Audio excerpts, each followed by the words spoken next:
दोस्तों आज की जो ये घटना है ना, बड़ी ही विचित्र और हृदय को द्रवित कर देने वाली है। यहाँ पर ऐसा क्या हुआ था, एक भतीजा था और वह अपनी चाची के साथ बैठ कर के शराब पी रहा था। यानी कि दोनों भतीजा और चाची बैठ कर के जंगल के अंदर शराब पी रहे थे और फिर भतीजे ने चाची के नीचे वाले पार्ट में हाथ डालकर उसकी अंतड़ियां बाहर निकाल ली। दोस्तों बड़ा ही द्रवित कर देने वाला मामला है। और उसके बाद चाची की दर्दनाक वहीं पर मौत हो जाती है। और पुलिस ने जब भतीजे से पूछा कि तुमने ऐसा क्यों किया, और भी तो बहुत तरीके थे इंसान को निपटाने के, लेकिन भतीजे ने जो खुलासा किया था इस मामले में सुन करके पुलिस भी दंग रह जाती है। और जो आस पड़ोस के गांव वाले लोग थे वो भी देख करके यह मामला बहुत ज़्यादा हैरान रह जाते हैं। आखिर क्या तो राज था इसके पीछे, क्या कहानी थी, पूरी जानकारी जानेंगे। वीडियो को लास्ट तक ज़रूर देखा करें। और एक बात यहाँ से बहुत कुछ सीखने को मिलेगा कि किसी के ऊपर विश्वास ना करें, चाहे वो घर का है या कोई बाहर का है। और दूसरी बात, यह सारा मामला जो कांड हुआ है शक की बिना पर हुआ है, यानी कि निर्दोष इंसान की यहाँ पर जान गई है। नमस्कार, मैं हूँ सुदेश कुमार और तिरछी बात चैनल में आपका स्वागत है। यह घटना घटित होती है उत्तर प्रदेश का फतेहपुर जिला पड़ता है। उस जिले के अंदर किशनपुर थाना पड़ता है और किशनपुर थाना के अंतर्गत एक गांव आता है। उस गांव के अंदर यह घटना घटित हुई है। गांव के अंदर नीतू नाम की एक औरत रहा करती है जिसकी उम्र 38 साल है। उसके पति का नाम इंद्रसेन है जो कि विकलांग है और उम्र उसकी 40 साल है। और इनके 6 बच्चे हैं। भरा पूरा परिवार है, कोई परेशानी नहीं है। और जो नीतू का जेठ है उसकी कुछ दिन पहले मृत्यु हो गई है, उल्टियाँ लगी थी उसको और पता नहीं क्या हुआ था। और जेठ के बच्चे भी हैं, सब लोग एक साथ ही रहते हैं घर में, एक छोटी सी दीवार है बस। अब ये परिवार रहा करता है, यहाँ पर कोई परेशानी नहीं है। नीतू अपने पति की सेवा कर रही है क्योंकि उसका पति विकलांग है, तो नीतू ही उसका एकमात्र सहारा है उसको और उसके बच्चों को संभालने के लिए। 27 जुलाई का दिन आता है। 27 जुलाई को नीतू अपने पति से कहती है कि मैं किशनपुर कस्बे में जा रही हूँ सब्जी लेने के लिए, क्योंकि वहाँ से 4-5 किलोमीटर दूर एक कस्बा था। वहीं से सारे गांव के लोग सब्जी वगैरह या फिर फल फ्रूट या फिर घर के लिए कोई सामान या फिर दाल चीनी या नून मिर्च या जो भी कुछ होता है वो सारी चीज़ें उसी बाज़ार से लेकर आया करते थे। तो नीतू भी ऐसा करती थी कि जैसे एक दिन चली गई और 3-4 दिन के लिए सब्जियाँ एक बार में इकट्ठा ले आई और उसके बाद फिर 4-5 दिन तक कोई दिक्कत नहीं हुआ करती थी। अब 27 जुलाई को नीतू अपने पति इंद्रसेन से कहती है कि मैं जा रही हूं और अपना झोला उठाती है और कुछ पैसे गिनने लगती है कि मैं सब्जी लेकर अभी आती हूं। लेकिन इतने में ही जो इंद्रसेन होता है वह बोल पड़ता है कि नीतू तुम इतनी दूर जाओगी, 4-5 किलोमीटर पड़ता है यहाँ से। और जो जिसका नाम सर्वेश है उनका भतीजा है खास, यानी कि नीतू के जेठ का लड़का है, साइड में घर है, वहीं की दीवार है बस बीच में घर के अंदर।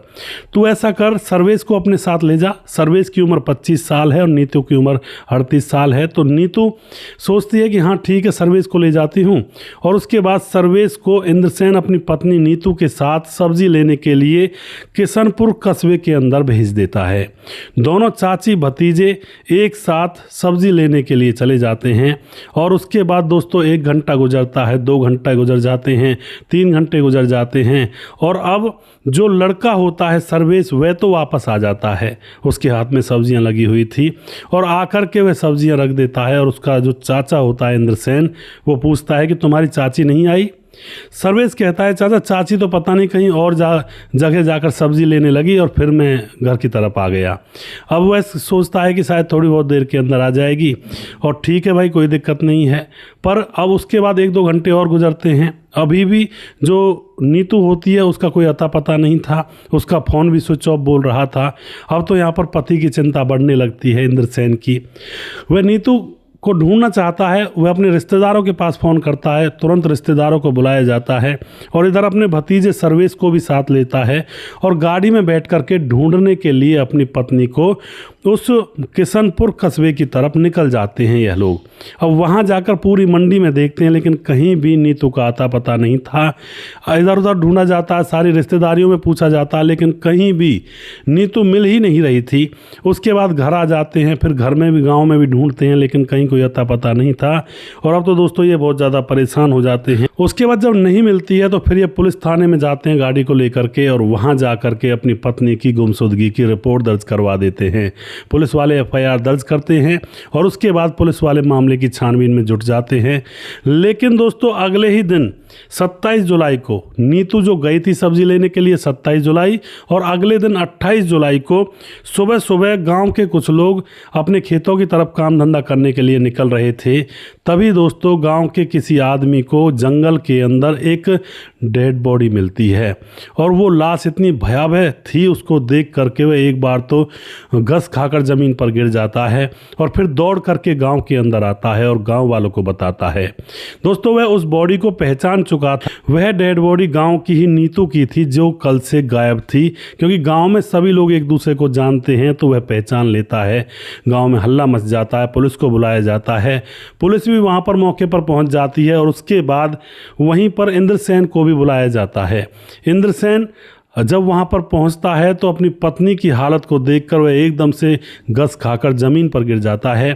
क्योंकि दोस्तों उसकी पत्नी के प्राइवेट पार्ट से उसकी अंतड़ियां बाहर निकाली जा चुकी थी। अब तो यह देख करके बहुत ही भयावह सीन था। बच्चों की आंखों पर वह उंगली हाथ रख लेता है और उसके बाद पुलिस उस डेड बॉडी को काबू में लेती है, उसको पोस्टमार्टम के लिए भेजा जाता है। इधर जो पति होता है उससे पुलिस पूछताछ करती है कि क्या मामला है, किसी के ऊपर कोई शक है या फिर कोई तुम्हारी दुश्मनी है किसी से। तो इंद्रसेन कहता है साहब हमारी किससे दुश्मनी होगी, मैं अपाहिज आदमी हूँ, मैं किससे लड़ता हुआ घूमूंगा, मैं तो किसी से लड़ता भी नहीं हूँ, ना ही मेरी पत्नी किसी से ज़्यादा मतलब रखती है, वो मेरा ख्याल रखती है, मेरे बच्चों का ख्याल रखती है और वही तो एक सहारा थी। अब हमारा गुजर बसर कैसे होगा, हम कैसे अपनी ज़िंदगी को जिएंगे, वो तो चली गई हमें छोड़ करके। लेकिन दोस्तों पुलिस यहाँ पर थोड़ी सी सब्र से काम लेती है और उस इंद्रसेन को आराम से घर पहुँचाती है। अब यहाँ पर पुलिस का दौर शुरू होता है छानबीन करने का। आस पड़ोस के लोगों से भी पूछताछ की जाती है कि कोई किसी से दुश्मनी हो, लेकिन कोई भी एंगल निकल कर सामने नहीं आता है। अब पुलिस को पता था कि भाई ये सब्जी मंडी गई है, किशनपुर की कस्बे की सब्जी मंडी में गई थी सब्जी लेने के लिए अपने भतीजे के साथ, और वापस भतीजा तो आ गया लेकिन ये वापस नहीं आई। तो पुलिस सबसे पहले सब्जी मंडी जाती है और वहाँ के CCTV कैमरे निकालती है, जो फुटेज होती है। और इधर जो भतीजा था सर्वेश, वह कह रहा था कि वो पता नहीं मुझसे कहाँ दूर चली गई और मैं फिर अकेला आ गया सब्जी मंडी से।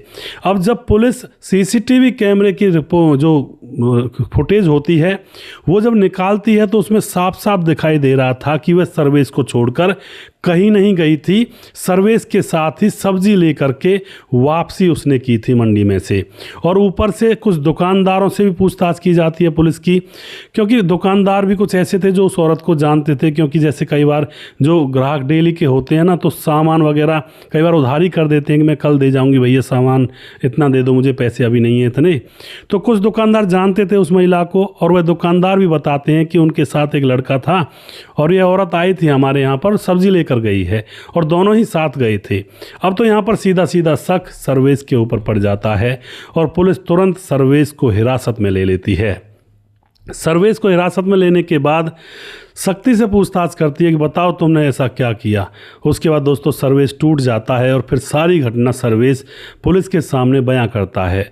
सर्वेश बताता है कि यह मेरी सगी चाची है, मेरे पिताजी और इनके पति इंद्रसेन दोनों आपस में भाई हैं सगे, और हम न्यारे रहते हैं, यानी कि अलग रहते हैं। बीच में एक पर्दी है, बस बीच में एक छोटी सी दीवार है और एक ही घर में है, बस थोड़ा सा दीवार अलग की हुई है।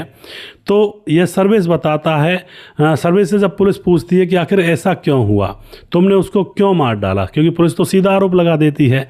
सर्वेश डर जाता है और कहता है साहब इसके पीछे बहुत बड़ा कारण है। पुलिस पूछती है क्या कारण है, हमें तो बताओ, इतनी वहशियत से तुमने उसको मारा। अब उसके बाद सर्वेश बताता है कि कुछ महीने पहले मेरे बाबा जिंदा थे और मेरी चाची उनके लिए खाना लेकर आई थी, शायद अमावस्या का दिन था या कुछ ऐसा, उनके घर में पकवान बने थे और वह खाने के लिए मेरे बाबा को देकर गई थी। उसके बाद मेरे बाबा को खाना खाने के बाद उल्टियाँ लगी और 3-4 दिन के बाद ही मेरे बाबा की मृत्यु हो जाती है। तो मेरी चाची ने कोई जादू मंत्र या टोना टोटका करके वह खाना मेरे बाबा को खिला दिया, इसीलिए मेरे बाबा की मृत्यु हुई है। अब यह बात सर्वेश अपने मन में बैठाए हुए बैठा था, वरना तो दोस्तों आस पड़ोस में ये तो घर की बात थी, यानी कि एक ही घर था, दोनों भाई भाई थे। जब किसी घर में कुछ पकवान बनते हैं, गांव के अंदर ये माहौल होता है, शहरों में तो नहीं होता होगा शायद, गांव के अंदर ऐसा होता है जैसे एक घर में कुछ पकवान बने हैं तो आस पड़ोस के एक दो घर के पास कुछ खाना वगैरह पहुंचा दिया करते हैं कि भाई हमने ये बनाया है और आप ये खा लो। तो ऐसा होता है गाँव के अंदर। ऐसे ही इस औरत ने किया था नीतू ने कि जेठ जी को दे आती हूँ, आज हमारे यहाँ खीर पूड़ी बनी है और उन्होंने शायद बनाया नहीं है खाना। इसी तरह से यही उसकी मनसा थी, इसके अलावा कोई मनसा नहीं थी। बस खाना देने के लिए वह जेठ जी के पास जाती है। लेकिन जेठ जी पहले से बीमार होंगे या थोड़ा बहुत उनको कोई दिक्कत होगी उनको, या फिर उनकी कहते हैं मौत आ गई होगी उनको, जैसे तैसे खाना खाने के बाद शाम को, सुबह खाना खाया शाम को उनको उल्टी हो जाती हैं। अब उल्टी तो तब भी होती शायद ये जो औरत है नीतू खाना नहीं देकर आती, कोई बीमारी हो अंदर, तो उसके बाद उसकी 3-4 दिन इलाज चलने के बाद मौत हो जाती है। इसी बात को जो सर्वेश होता है भतीजा, वह दिल से लगा बैठता है कि मेरे बाबा मरते नहीं अगर मेरी चाची उनको खाना नहीं खिला कर जाती। ये बात वह पुलिस के सामने बता रहा था। अब पुलिस पूछती है कि आगे क्या किया तुमने। सर्वेश कहता है कि मैं मौका तलाश रहा था कि कभी चाची अकेले में मिले तो मैं इसकी बलि दे करके अपने पापा की आत्मा को शांति पहुंचाऊं, क्योंकि इसी ने मेरे पापा को मारा है। उसके बाद इसको मौका मिल जाता है जब नीतू बाजार से सब्जियां लेने जा रही थी तो चाचा ने कहा, इंद्रसेन ने, कि सर्वेश तू भी चला जा अपनी चाची के साथ, अकेली जाएगी और कैसी इसके साथ चले जाना और सामान लेवा कर ले आना। अब तो सर्वेश को मौका इसमें नज़र आता है और सर्वेश अपनी चाची के साथ जाता है। मंडी में जब इसकी चाची सामान खरीद रही थी, सब्जी खरीद रही थी, तभी मौका देख करके यह एक चिकन शॉप पर जाता है और वहाँ से एक मांस का टुकड़ा एक पन्नी में रख के अपने जेब में रख लेता है, क्योंकि बलि का इंतजाम कर रहा था। उसके बाद इसको पता था इसकी चाची कभी कभार शराब पी लिया करती है, तो अब यह चाची के साथ मंडी से जब निकलता है उसके बाद यह चाची से कहता है कि क्यों ना चाची आज शराब वगैरह पी जाए। तो चाची कहती है ठीक है ले आओ। चाची की गलती यही हो गई कि वह शराब के लिए भतीजे से हामी भर लेती है। भतीजा शराब खरीद लेता है और उसके बाद यह गांव के पास जंगलों में आ जाते हैं। वहां पर सुनसान जगह थी, वहीं से रास्ता शहर से गांव की तरफ आ रहा था, तो वहीं पर बहुत सारी झाड़ियाँ, बड़े बड़े झुंड जो सरकंडे के पेड़ होते हैं, उनके पीछे खेत में घास थी हरी हरी, वहाँ पर बैठ शराब पीने लगते हैं। और जो ये सर्वेश था अपनी चाची को पैग घाल घाल कर दे रहा था। चाची का नशा बढ़ता चला जाता है और उसके बाद होता है सर्वेश का खेल शुरू। वह अपनी जेब में से उस मांस के टुकड़े को निकालता है और उस मांस के टुकड़े को अपनी चाची की बगल में रख देता है कि पापा खुश होंगे, उनको आहुति लग जाएगी। और उसके बाद दोस्तों, चाची जब शराब के नशे में बहुत ज़्यादा धुत होती है तो चाची के नीचे वाले पार्ट में हाथ घुसाकर जो भी पकड़ में आता है उसको पकड़ कर खींच लेता है। अब चाची बहुत ज़ोर से चिल्लाती है, बेहोश हो जाती है। उसके बाद वह चाची के मुंह पर पानी डालता है, उसको होश में लाता है और उसके बाद फिर से वही कुकृत्य चालू रखता है, जारी रखता है। और दोस्तों, वह सारी अंतड़ियों को नीचे वाले पार्ट के हिस्से से बाहर खींचने लगता है। चाची की तड़प तड़प कर वहीं पर मौत हो जाती है। और उसके बाद मांस के टुकड़े को वहाँ पर रखकर, और बाकी दारू की बोतलें वहाँ पर पड़ी हुई थी और नमकीन वगैरह चखना भी पड़ा हुआ था जो कि पुलिस को डेड बॉडी के पास मिला था। इन सारी चीज़ों को छोड़ करके वापस सब्जियों को लेकर घर आ जाता है। अब सब्जियों को ये ले आया था और पुलिस को इसीलिए शक हुआ था कि भाई सब्जी लेकर निकली थी तो सब्जी तो लाश के पास कहीं है नहीं, और सर्वेश सब्जी लेकर के घर पर पहुंचा है। तभी पुलिस को सर्वेश के ऊपर शक हुआ था और तभी पुलिस ने उसको पकड़ा था और यहाँ पर सर्वेश ने सारा राज पुलिस के सामने खोल दिया। अब पुलिस उससे ये भी पूछती है कि तुम्हें पक्का पता है कि तुम्हारी चाची ने कुछ खाने में मिलाया था। सर्वेश कहता है कि नहीं, ऐसा मुझे पक्का तो नहीं पता, लेकिन उसी ने कुछ ना कुछ किया होगा, उसी समय मेरे पापा को उल्टी आई थी। दूसरी बात, पुलिस ये भी पूछती है कि तुमने अपनी चाची के साथ गंदा काम किया था या नहीं किया था। सर्वेश कहता है नहीं, मैंने गंदा वंदा काम कुछ नहीं किया, बस मेरे अंदर प्रतिशोध की भावना थी और मैं बदला लेना चाहता था और मैंने अपना बदला पूरा कर लिया। तो इस तरह से दोस्तों यहाँ पर यह शक की बिना पर अपनी चाची को इस दुनिया से मिटा डालता है। दोस्तों, शक बहुत बुरी बीमारी होती है। हंसते खेलते परिवार को भी शक मिट्टी में मिला देता है। चाची का क्या कसूर था? सिर्फ इतना कसूर था कि अपने जेठ जी को, घर में पकवान बने थे, खीर पूड़ी सब्जी बनी थी, तो अपने जेठ जी को थाली सजा करके खाने के लिए दिया। पहले भी दे दिया करती थी, एक घर की बात थी। कभी जेठ जी के घर से खाना उनके घर आ जाया करता था। दोनों भाई भाई और देवरानी जेठानी प्यार से रहा करते थे, कोई लड़ाई भी नहीं होती थी ज़्यादा उनके बीच में। तो यहाँ पर यही बात शक बन गई और शक की बिना पर दोस्तों उसके भतीजे ने उसकी जान ले ली। तो कई बार ऐसा हो जाता है दोस्तों, गलती से भी हो जाता है कई बार, और कई बार मन के अंदर प्रतिशोध की भावना जब पैदा हो जाती है, जन्म ले लेती है, तो भी लोग ऐसे कुकृत्य, ऐसे गंदे कर्म कर बैठते हैं, ऐसे कांड कर बैठते हैं। आप क्या कहना चाहोगे इस घटना के बारे में? अपनी राय कमेंट बॉक्स में लिख सकते हैं, लोगों के साथ शेयर कर सकते हैं। अब ये जो घटना, इस पर तो कुछ कहा भी नहीं जा सकता। यहाँ पर तो ये भी नहीं कहा जा सकता कि भाई किसी को खाना मत दो, किसी के पास खाना बनाकर मत ले जाओ, किसी के ऊपर प्यार मत उड़ेलो, किसी को अपना मत मानो, ऐसा भी नहीं कहा जा सकता। ऐसा तो चलता है अड़ोस पड़ोस में और घर परिवारों में तो चलता ही है। घर में खाना बनता है तो भाई चलो घर का बड़ा है, जेठ जी हैं, उसको भी खाना दे आते हैं, ये भी चलता है। लेकिन अब क्या करें, बुद्धि ही उल्टी है लोगों की। इस भतीजे की बुद्धि ही उल्टी घूम गई और इसने एक निर्दोष की जान ले ली। दोस्तों, वीडियो के लास्ट में कुछ भाइयों के नाम जरूर लेना चाहूँगा जो भाई हमारे वीडियोज़ को देखते हैं और हमें खूब सपोर्ट करते हैं। हमारे साथ है कुमार विमल, जो कि हमारे वीडियोज़ पर लगातार कमेंट करते हैं। उसके बाद हमारे साथ हैं चनन राम, कमेंट करते हैं, और जो कि गुड़गांव से हैं। मोहम्मद कलाम कमेंट करते हैं। उसके बाद राम बहादुर सिंह कमेंट करते हैं, रायगढ़ छत्तीसगढ़ से हैं। उसके बाद Kedar Singh doctor decoder comment करते हैं, न्यू यूट्यूबर। और उसके बाद हमारे साथ हैं दिलीप राजपूत, कमेंट करते हैं, खंडवा गोकुलगांव जिला से हैं। उसके बाद सुंदर लाल अहिरवार, सर मेरा 3 दिन से नाम नहीं लिया आपने, सर क्या बात है, हर वीडियो में कमेंट करता हूँ। नहीं, आपका नाम लिया सुंदर लाल जी, आप वीडियोज़ को देखिए, 2 दिन से नाम ले रहा हूँ मैं। राम मोहम्मद यासीन लाहौर पाकिस्तान से कमेंट करते हैं। और उसके बाद दुर्योधन भाई कमेंट करते हैं। खेमराज भाटी गुज्जर चट्टी जीबी नगर यूपी 16 से कमेंट करते हैं। उसके बाद मोहम्मद मुजाहिद कमेंट करते हैं। रफ़ीक खान कमेंट करते हैं। राम थापा नेपाल से कमेंट करते हैं। बोलाई दास कमेंट करते हैं। और उसके बाद हमारे साथ हैं श्यामलाल चौधरी, नौका बीकानेर राजस्थान से हैं। राधेश्याम शर्मा से जयपुर राजस्थान से हैं। घनश्याम साहू कमेंट करते हैं। और उसके बाद हमारे साथ हैं उमा शंकर कुमार, कमेंट करते हैं।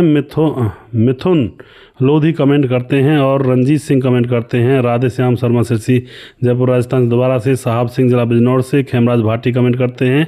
और उसके बाद कुछ भाई हमारे आगे भी हैं, उनके भी नाम ले लेता हूं मैं। हमारे साथ हैं सलमान अंसारी, और हम यूपी से बस्ती ज़िले से हैं, कभी हमारा नाम ले लो सर। जी बिल्कुल सलमान अंसारी जी, आपका नाम मैंने यहाँ पर लिया है। और उसके बाद रामलाल लड्ढा कमेंट करते हैं, जज साहब ने बिल्कुल सही न्याय किया। त्रिया चरित्र जाने ना कोई, खसम मार के सत्ती होवे। जी बिल्कुल रामलाल जी। अशोक कुमार कमेंट करते हैं, जैसी करनी वैसी भरनी। जी बिल्कुल अशोक कुमार जी। सलमान अंसारी कमेंट करते हैं। और उसके बाद कहते हैं कि हमें बहुत कुछ सीखने को मिलता है आपकी कहानी से, बहुत बहुत धन्यवाद जी। प्रेम कुमार कमेंट करते हैं। और उसके बाद धीरज बनवाल कमेंट करते हैं। सुजान राज कमेंट करते हैं, प्रवीण बघेल शिवपुरी से। और जैनुद्दीन अंसारी कमेंट करते हैं। वसीम अहमद, सुजीत कुमार कमेंट करते हैं। सूरज डियो, राधे राधे सुरेश भाई, very good story, I am Suraj from Fiji, जय हिंद जय भारत, गॉड ब्लेस यू, बहुत बहुत धन्यवाद जी। रतनलाल शर्मा, राम राम भाई साहब, आपकी कहानी का इंतजार रहता है जी, बहुत बहुत धन्यवाद जी। मुकेश कुमार यूपी 83 से हैं। पान सिंह कमेंट करते हैं, इंसान अपना गुस्सा दिखाता है, एक कमज़ोर इंसान अपना गुस्सा दिखाता है और सामने वाले को भारी नुकसान उठाना पड़ता है।